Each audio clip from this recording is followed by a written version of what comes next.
The most important step to having good lash retention is properly cleansing and prepping the lashes before application. You want to remove any sort of buildup, residue, or debris because lash glue does not attach to dirty lashes. Ideally, clients should not come to their lash appointments with any makeup on or around their eyes. Make sure that you use an oil-free makeup remover.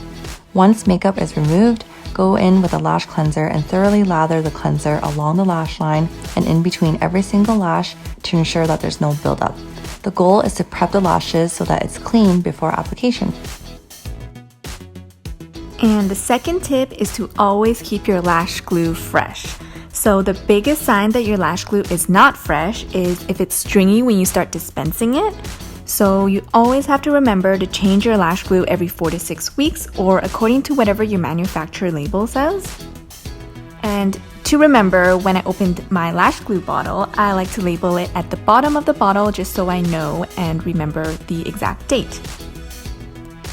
And if you do have a fresh lash glue bottle, when you open it, it should always look very clean. And another thing to remember is to always store your lash glue properly in an airtight container. This really helps seal the outside air from getting into your lash glue bottle, which really dries up the glue inside. So this keeps your lash glue fresh for better retention. Having good attachment is very important. You want the extension to bond securely to the natural lash. A tip is gently pressing the extension to the natural lash or even using small wiggle movements left and right to create the secured attachment. The extension should adhere flush against the natural lash, making sure that the base of the extensions is not sticking out.